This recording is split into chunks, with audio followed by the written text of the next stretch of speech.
Ya halo, selamat datang kembali di channel Novian Grabs bareng gua Aldi. Di video kali ini gue bakal menceritakan alur film yang berjudul Lucky Trouble.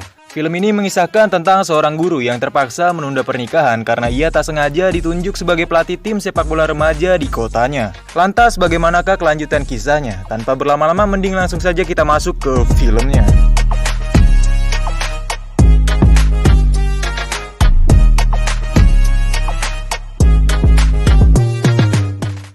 Вячеслав Колотилов. Колотилов. Di kota Moskow, seorang guru bernama Slava Kolotilov berniat ingin menerbitkan novel percintaan karya miliknya. Namun penerbit lokal menolak untuk menerbitkan novel tersebut karena isinya tidak menarik. Hal itu membuat Slava sedih dan kecewa, sehingga ia kurang fokus lalu tertabrak oleh mobil saat sedang menyeberang jalan. Kemudian pengemudi mobil yang bernama Nadia menghampiri Slava dan meminta maaf karena telah menabraknya. Не заметила красный свет. Seorang polisi menghampiri Slava dan Nadia untuk menanyakan kronologi kejadian. Tunangan Nadia yang bernama Daniel langsung mengatakan kalau Nadia lah yang mengemudikan mobilnya. Tapi Slava yang terpesona dengan Nadia langsung membelanya dan menyalahkan diri sendiri karena tidak berhati-hati saat menyeberang. Nadia yang gak enak hati berusaha untuk membawa Slava ke rumah sakit. Namun Slava menolaknya. Ia hanya menyarankan agar Nadia meninggalkan Daniel. Menurutnya Daniel adalah orang yang egois dan tak mau disalahkan. Tetapi Nadia mengabaikan saran dari Slava dan ia memilih untuk kembali ke mobilnya. Slava sedikit kecewa ketika melihat mobil Nadia dan Daniel sudah pergi meninggalkannya. Namun secara mengejutkan, Nadia muncul di belakang Slava. Ya, ternyata Nadia meninggalkan Daniel dan memilih untuk bertanggung jawab dengan membawa Slava ke rumah sakit. Вам все-таки надо пылиться. Di rumah sakit, kaki Slava terlihat sudah digips dan ia harus memakai tongkat untuk berjalan. Nadia yang merasa bersalah itu terus menemani Slava sampai ia benar-benar sembuh hingga bisa kembali berjalan dengan normal. Selama 1 minggu, Nadia mengajak Slava berkeliling kota Moskow dengan penuh canda tawa. Banyaknya waktu yang mereka habiskan berdua membuat perasaan cinta mulai tumbuh di antara keduanya. Hingga suatu hari, Slava mendapat telepon dari atasannya yang meminta ia untuk kembali ke sekolah. Ya, Slava merupakan guru salah satu SMA yang ada di kota Palchiki. Mendengar itu, Nadia pun langsung menunjukkan kesedihannya. Ia benar-benar merasa berat jika harus ditinggal Slava. Tapi mau tak mau Slava harus kembali ke Palchiki. Untuk membuktikan cintanya, akhirnya Slava langsung melamar Nadia saat itu juga. Tanpa rasa ragu, Nadia pun menerima lamaran Slava. Lalu ia membuang cincin pemberian Daniel untuk digantikan dengan cincin kawat pemberian Slava. Singkat cerita, mereka berdua berencana untuk melangsungkan pernikahan. Nadia bersama ibunya sedang mencoba gaun pengantin yang akan ia gunakan nanti. Sementara di tempat lain, Slava masih fokus dengan pekerjaannya sebagai seorang guru.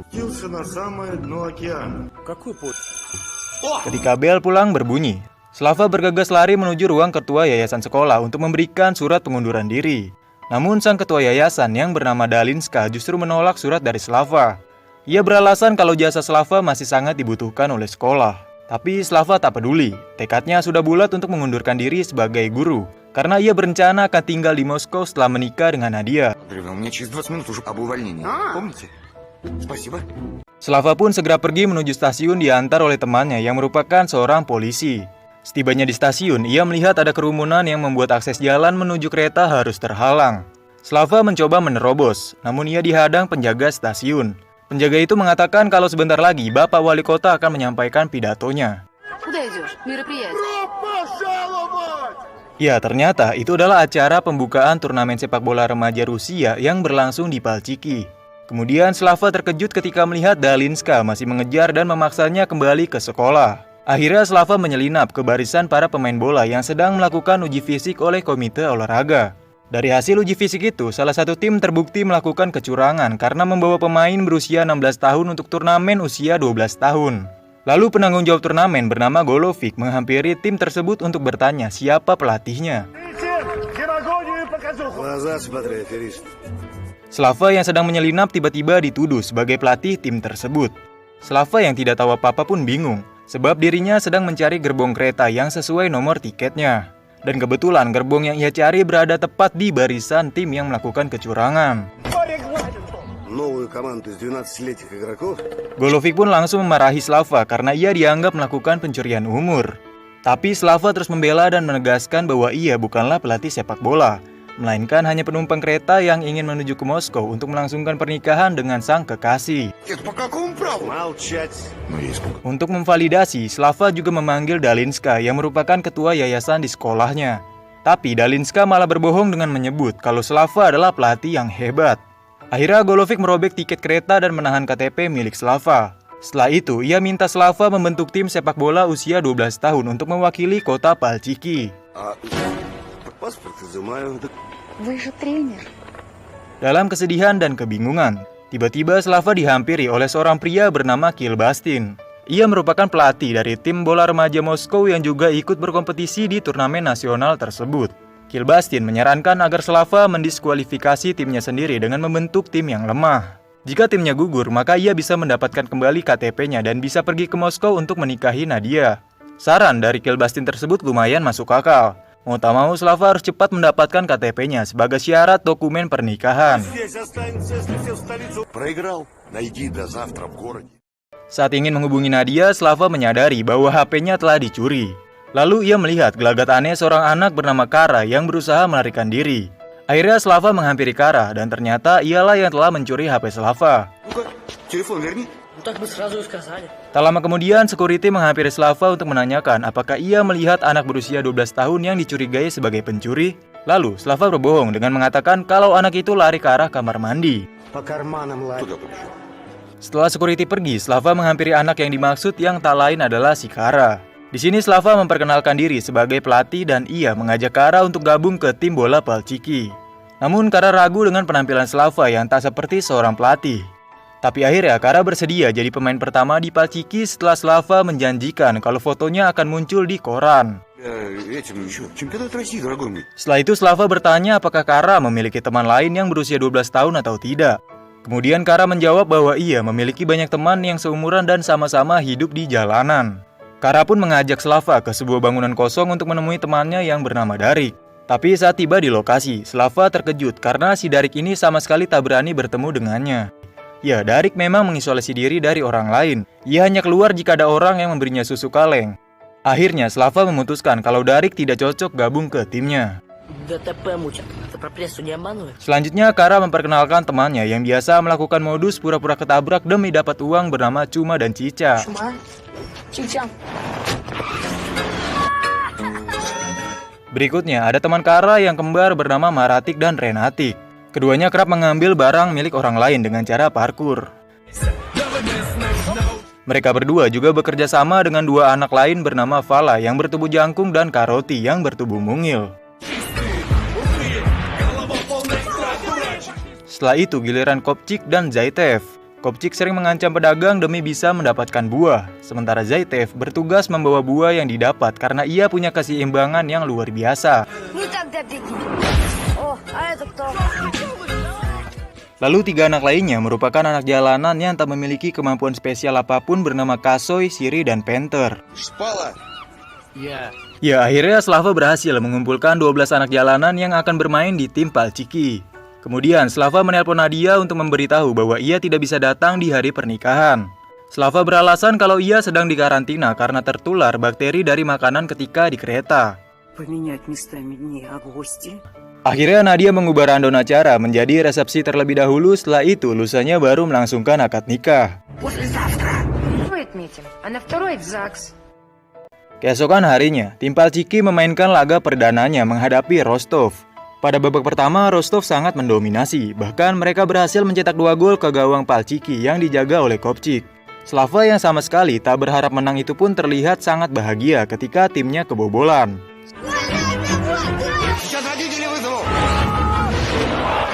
Saat jeda pertandingan, Slava dilarang masuk ke locker room oleh si Kara, sebab si Kara ini ingin memberi motivasi dengan caranya sendiri. Kepada temannya, Kara mengatakan jika Palchiki berhasil memenangkan pertandingan, maka foto mereka akan dipublikasikan oleh media di seluruh Rusia. Secara mengejutkan, Kara dan pemain lain langsung menunjukkan permainan yang berbeda pada babak kedua. Mereka semua menunjukkan skill masing-masing yang biasa mereka gunakan ketika mencuri.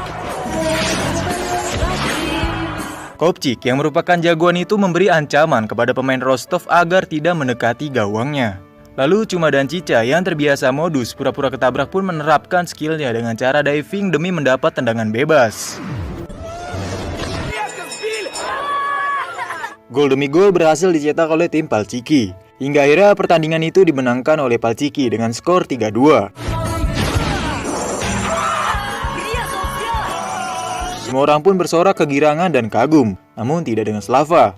Ya, kemenangan tersebut membuat Palchiki melaju ke babak berikutnya. Dengan begitu, maka rencana Slava untuk pergi ke Moskow kembali harus ditunda. Kemudian, Bapak Wali Kota, Golovic dan Dalinsky memberikan selamat kepada Slava atas kemenangan timnya yang luar biasa. Я поздравляю, Вячеслав Николаевич. Setelah itu, Slava menghubungi Nadia kalau ia mengalami kecelakaan dan harus kembali menunda keberangkatan ke Moskow. Slava meminta Nadia untuk memundurkan tanggal pernikahannya 1 hari ke depan. Nadia yang frustasi berusaha terlihat baik-baik saja di depan hadapan para tamu yang sudah datang ke acara resepsi pernikahannya. Pada sore hari, Slava menyaksikan pertandingan tim Moskow yang dilatih oleh Kilbastin. Kemudian Slava menghampirinya untuk bertanya mengapa Kilbastin selalu memakai jas, padahal cuacanya sedang panas. Kilbastin menjelaskan bahwa jas miliknya itu membawa keberuntungan baginya. Ia baru berani melepas jas tersebut ketika timnya sudah berhasil mencetak 3 gol. Setelah itu, Slava meminta ide lain ke Kilbastin agar tim Palchiki bisa kalah di laga berikutnya. Lalu, Kilbastin menyarankan Slava untuk mencampurkan obat diare dengan dosis yang banyak ke dalam botol minuman pemainnya. Слушай, а ты из какой газеты? От поноса еще никто не умирал. Keesokan harinya, Slava pergi ke apotik untuk membeli obat yang disarankan Kilbastin. Setelah itu, ia langsung mencampurkan ke dalam minuman yang akan diminum oleh pemainnya. Slava mengatakan kalau minuman ini bisa menambah energi seseorang. Kara yang berhasrat jadi juara pun tanpa ragu menenggak minuman itu. Saat pertandingan dimulai, Slava benar-benar menunggu reaksi dari minuman yang ia berikan. Tapi ternyata para pemain Palchiki sama sekali tidak merasakan apapun. Bahkan, Kara malah semakin gacor dengan mencetak gol di awal pertandingan.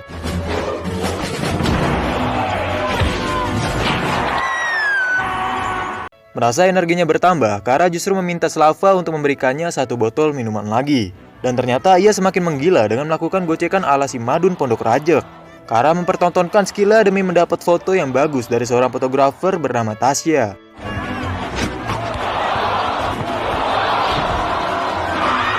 Slava mulai gelisah melihat tim Palchiki unggul 2-0 atas Arzamat.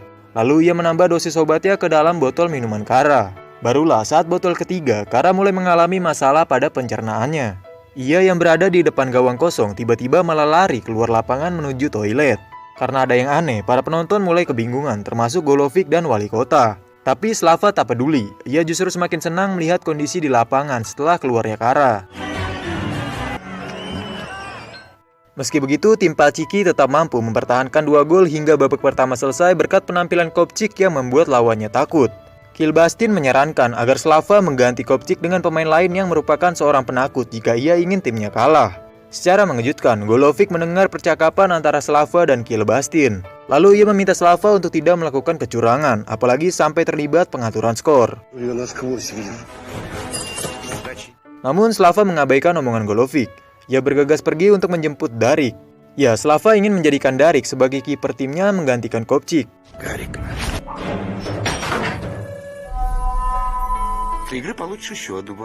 Keputusan ini jelas membuat Kopchik marah kepada Slava, sebab si Darik ini sama sekali tak melakukan penyelamatan apapun di bawah mister gawang. Bahkan tim Palchiki harus kebobolan 2 gol karena Darik merasa sangat ketakutan ketika berada di tengah keramaian.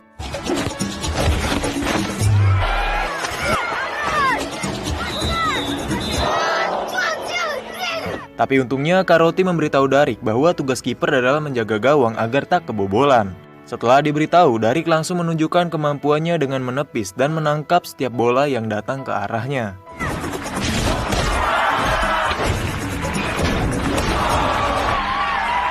Kopchik yang tadinya kesal karena diganti kini malah berbalik jadi sangat mendukung Darik untuk menjaga gawang tim Palchiki. Saat pertandingan tersisa 1 menit, tim Palchiki mendapat kesempatan cetak gol melalui tendangan bebas. Lalu Slava meminta Kasoy untuk jadi eksekutor. Ya, Kasoy adalah pemain yang memiliki masalah pada penglihatannya. Slava berharap tendangan Kasoy melenceng jauh dari gawang. Tapi tiba-tiba Kara keluar dari toilet untuk meminta Kasoy menendang bola ke arahnya. Secara mengejutkan, tendangan Kasoy justru malah masuk ke dalam gawang. Padahal pandangan dan posisi badannya mengarah ke Kara yang ada di pinggir lapangan. Пускай косой бьет! Косой?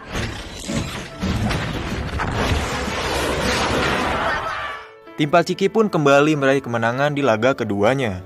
Golovic senang melihat tim asuhan Slava bisa melaju ke babak berikutnya. Lalu ia mengembalikan KTP milik Slava ke Dalinska sambil memintanya untuk melarang Slava pergi ke Moskow sebelum laga final. Отличная команда. С характером. Di tempat lain, Nadia masih bersabar menunggu kabar dari Slava.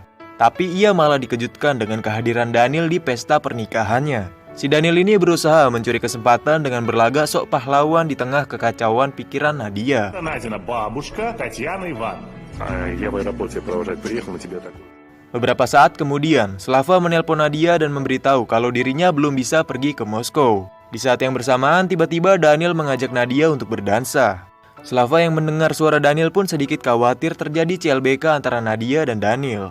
Lalu ia minta Nadia untuk merubah jadwal akad nikah di hari berikutnya. Setelah itu, Slava pergi menghampiri Kilbastin yang sedang berada di kapal pribadinya. Di sana Slava diperkenalkan dengan teman Kilbastin yang bernama George. Ia adalah partner terbaik Kilbastin dalam menjalani setiap pekerjaan.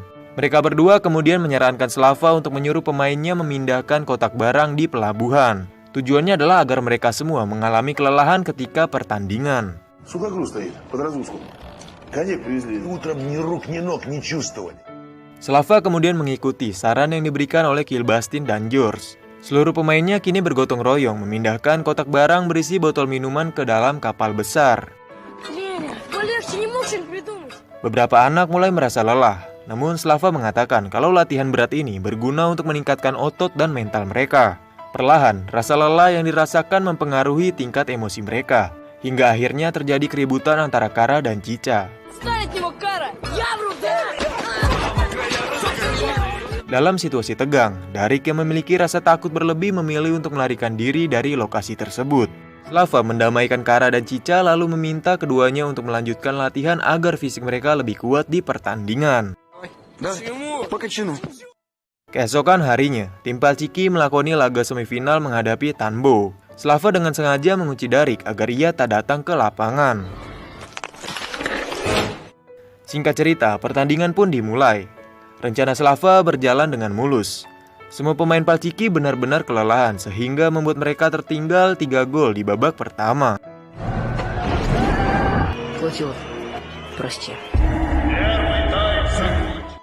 Saat Slava membeli jus, Golovic datang menghampirinya untuk bertanya apa yang terjadi. Di sini Slava mulai menunjukkan raut wajah penyesalan. Lalu Golovic meminta Slava untuk tidak menyia-nyiakan kesempatan yang ia miliki. Смотри, Колосилов. Sementara itu, para pemain Palchiki sudah hilang harapan dan tak memiliki semangat main di babak kedua. Bahkan mereka semua sudah mengganti jersinya dan berniat untuk pulang. Slava kemudian masuk untuk menenangkan Kara yang menangis karena keinginannya jadi juara hampir saja sirna. Slava mengatakan kalau dalam sepak bola menang dan kalah adalah hal yang wajar. Tetapi Kara memiliki alasan lain yang membuatnya berhasrat untuk juara. Kara menjelaskan bahwa ia dan temannya adalah anak jalanan yang ditelantarkan orang tuanya. Itulah alasan mengapa Kara ingin fotonya terbit di koran dan media massa lain. Ia ingin orang tuanya melihat dan kembali menjemput mereka. Mendengar penjelasan itu, hati Slava pun tersentuh. Ia benar-benar menyesal telah melakukan kesalahan yang besar. Kemudian Slava berlari untuk membebaskan Darik. Namun ternyata Kilbastin sudah menunggunya. Kemudian Slava menegaskan pada Kilbastin bahwa ia akan berusaha membawa tim Palchiki meraih kemenangan dan keluar sebagai juara. Mendengar itu, Kilbastin emosi. Lalu ia mengancam akan membongkar kejahatan Slava jika Palchiki jadi juara. Tapi Slava tak peduli dan tetap membebaskan Darik lalu membawanya kembali ke dalam tim. Ну что, Колотилов, все, у них одна дорога в колонию. Setibanya di locker room, Slava terkejut melihat pemainnya sudah berpakaian biasa dan bersiap untuk pulang. Ia pun segera meminta mereka untuk kembali memakai jersinya dan memainkan pertandingan babak kedua. Tapi Kara dan yang lainnya menolak karena mereka tak ingin bertambah malu jika golnya semakin banyak. Melihat pemainnya putus asa, akhirnya Slava mengungkapkan bahwa ialah orang yang sengaja mengunci Darik, membuat mereka lelah dan mencampurkan obat diare di minuman. Setelah mengetahui fakta tersebut, Kara dan yang lain pun segera memukuli Slava hingga pingsan. Saat terbangun, Slava dikejutkan dengan kehadiran Dalinska yang mengembalikan KTP miliknya. Tiba-tiba Kara memanggil Slava untuk mengajaknya ke lapangan dan memainkan pertandingan babak kedua. Меня, пожалуйста.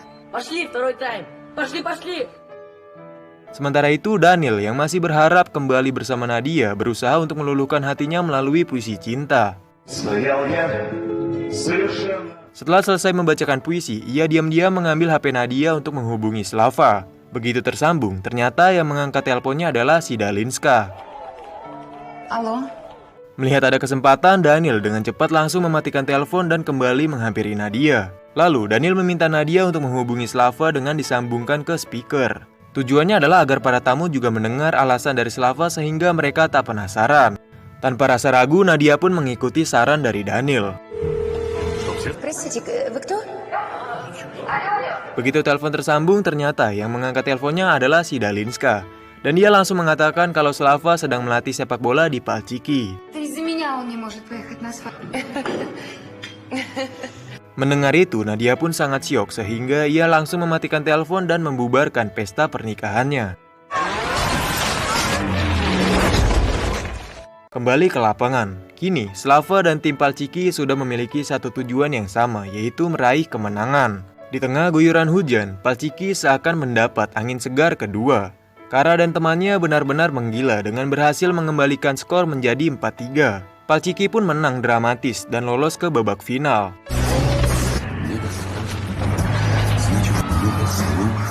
Mereka semua merayakan kemenangan tersebut dengan penuh kebahagiaan.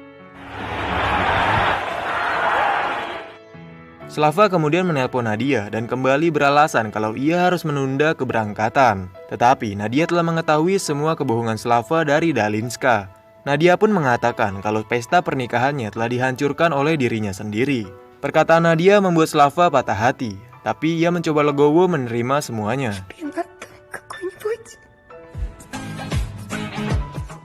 Kini fokus Slava hanya tinggal ke tim bola Palchiki. Untuk menebus kesalahannya, Slava mulai melatih pemainnya dengan cara yang benar agar timnya bisa meraih gelar. Pasalnya lawan Palchiki di laga final adalah Moskow FC, tim yang selalu menang dengan defisit lebih dari 3 gol.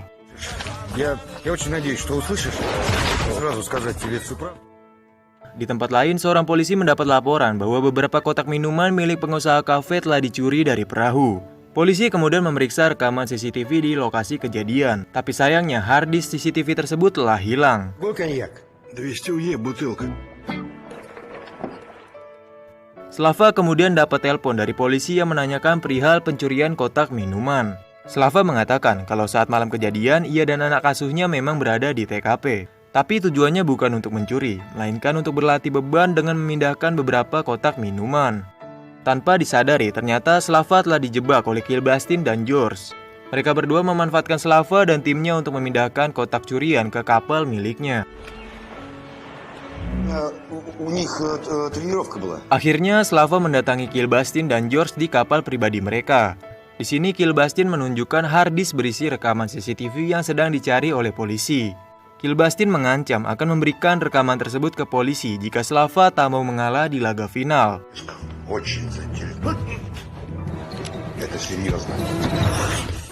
Karena tak ingin membuat Kara dan yang lainnya terkena masalah, akhirnya Slava memutuskan untuk menuruti kemauan Kilbastin. Sesaat sebelum keluar dari kapal, Slava melihat Kilbastin memasukkan kunci brankas di saku jas miliknya.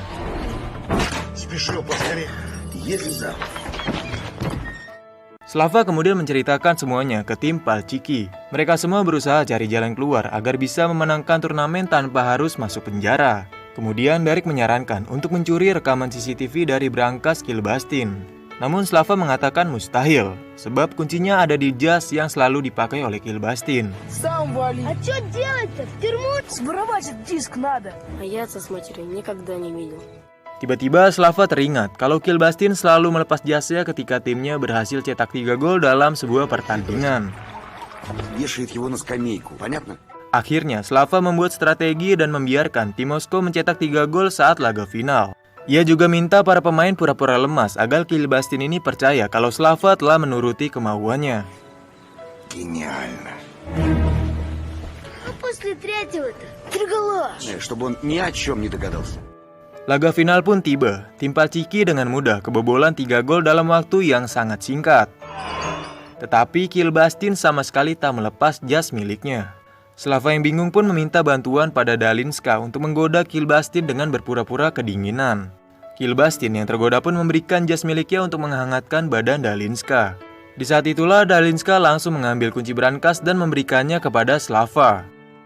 Согреет. Гениально. Только ради детей, Вячеслав Николаевич. Saat jeda babak pertama, Slava meninggalkan lapangan menuju kapal Kilbastin untuk mengambil rekaman CCTV.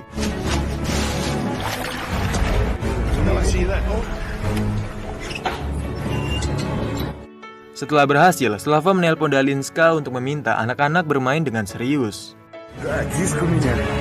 Secara mengejutkan, Darik tiba-tiba muncul dari kursi penonton dan langsung masuk ke lapangan. Begitupun dengan Kara yang sebelumnya berpura-pura sakit perut dan masuk ke toilet. Tim Palchiki berhasil menyamakan kedudukan menjadi 3-3. Sementara itu, Kilbastin mulai menyadari bahwa kunci brankasnya telah hilang. Tanpa pikir panjang, ia langsung berlari menuju kapal bersama George. Видели? Не, Лучано спалили. Sesampainya di kapal, Kilbastin segera merebut kembali rekaman CCTV dari Slava. Lalu ia pergi menggunakan speedboat. Пошел.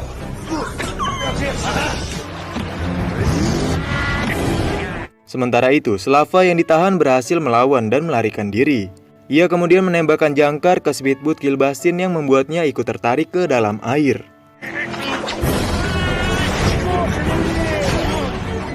Karena tak melihat ke depan, akhirnya speedboat Kilbastin menabrak daratan dan ia terjebak di jaring ikan milik nelayan. Slava yang selamat dengan cepat mengambil kembali harddisk tersebut dan menyembunyikannya di dalam trofi turnamen. Tapi ternyata Kilbastin mengetahuinya, sehingga ia berusaha untuk mengamankan trofi tersebut. Slava yang panik pun menjegal kaki Kilbastin hingga ia terjatuh. Dan secara mengejutkan, trofi tersebut malah diambil oleh Nadia.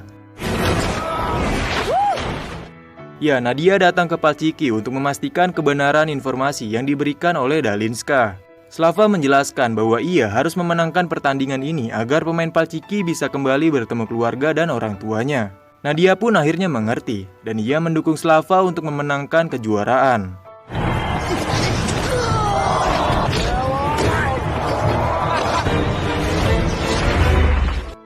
Jelang menit akhir pertandingan, Darik yang tak terima lawannya bermain curang itu pun langsung menunjukkan kemarahannya.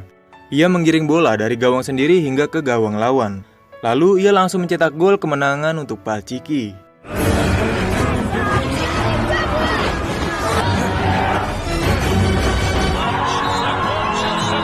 Ketika peluit dibunyikan, Slava dan pemainnya langsung merayakan kemenangan dengan penuh haru bersama pendukung Palchiki.